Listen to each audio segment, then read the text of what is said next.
அஸ்ஸலாமு அலைக்கும் viewers, welcome back to Island Views. இன்றைக்கி நம்ம ஐலாண்ட் வியூஸில் என்ன பார்க்க போகிறோம் அப்படின்னா, முட்டை பைத்தானும் எப்படி வைக்கிறது தான் பார்க்க போகிறோம். அதுக்கு முன்னாடி ஸ்பான்சர் பார்த்துடலாம். This video is sponsored by Bymot. Bymot is one of the online portal site. பைமோட்டில் நம்ம வீட்டுக்கு தேவையான எல்லா க்ரோசரி ஐட்டம்ஸுமே வாங்கிக்கலாம் ஃப்ரெண்ட்ஸ். ரொம்பவே சீப்பான ப்ரைஸில் கிடச்சிட்டு வருது. இதில் வந்து ஆன்லைன் பேமெண்ட் மட்டும்தான், கேஷ் ஆன் டெலிவரி கிடையாது. இப்போவே போய் பை பண்ணுங்கள் ஃப்ரெண்ட்ஸ். வாங்க வீடியோக்குள்ளே போகலாம்.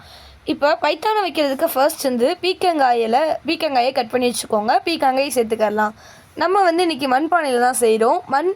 நம்ம நார்மல் பானையில் செய்கிறதுக்கும் மண்பானையில் செய்கிறதுக்கும் ரொம்பவே டிஃப்ரென்ஸ் இருக்குது ஃப்ரெண்ட்ஸ். இதில் செய்யும்போது ரொம்பவே வந்து ஒரு டேஸ்ட் கொடுக்கும், ஸ்மெல் இருக்கும், ரொம்பவே வந்து உடம்புக்கு ஹெல்த்தி. ஸோ மோஸ்ட்லி வந்து இப்போ மண்பானை யூஸ் பண்ணுறது நல்லது ஃப்ரெண்ட்ஸ். மற்ற வெசல்ஸ் வந்து அவாய்ட் பண்ணிக்கோங்க. இப்போ பீக்கங்காய், அதோட வெங்காயம், தக்காளி இதையுமே வந்து கட் பண்ணி சேர்த்துக்கோங்க ஃப்ரெண்ட்ஸ். கொஞ்சம் பெருசாக இருந்தால் பிரச்சனை கிடையாது. நம்ம இன்றைக்கி பருப்புக்கு வந்து பாசிப்பருப்பு தான் போட போகிறோம். நல்லா கொஞ்சம் நேரம் ஊற வச்சுட்டு நல்லா அலசி பாசிப்பருப்பு சேர்த்துக்கோங்க. மஞ்சத்தூள்,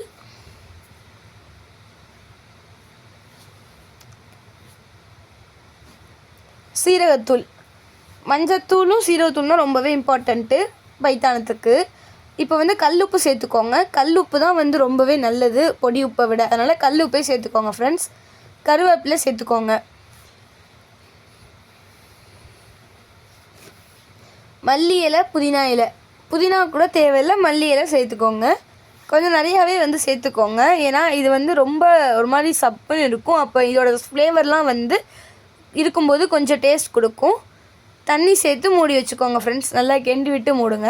இப்போ அது கொதிக்கிறதுக்குள்ளே நம்ம வந்து இன்னொரு பக்கம் தாளிப்பை ரெடி பண்ணிடலாம். அதுக்கு ஒரு பொரிக்கஞ்சட்டி வச்சுட்டு அதில் எண்ணெய் ஊற்றி லைட்டாக கொதி வந்ததும் கடுகு, காஞ்ச மிளகாய், அப்புறம் கொஞ்சம் வெங்காயம், கொஞ்சம் கருவேப்பிலை இதை சேர்த்து நல்லா வந்து தாளித்து எடுத்துக்கோங்க ஃப்ரெண்ட்ஸ்.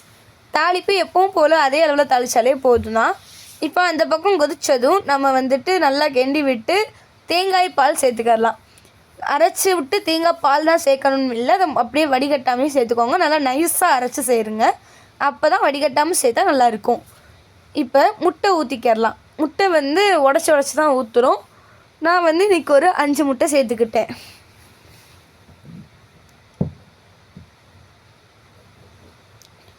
அதுக்கப்புறமா நம்ம தாளித்து வச்சோம் இல்லையா ஃப்ரெண்ட்ஸ், ஒரு தாளிப்பு, அந்த தாளிப்பையும் சேர்த்துக்கோங்க.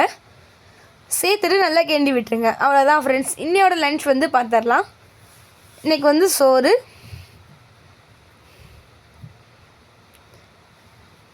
இந்த ஆணத்துக்கு வந்து ஊறுகாய் வச்சுக்கிட்டா நல்லாயிருக்கும் அப்படிங்கிறதுக்காக ஊறுகாய் வந்து வச்சு சாப்பிட்டோம்.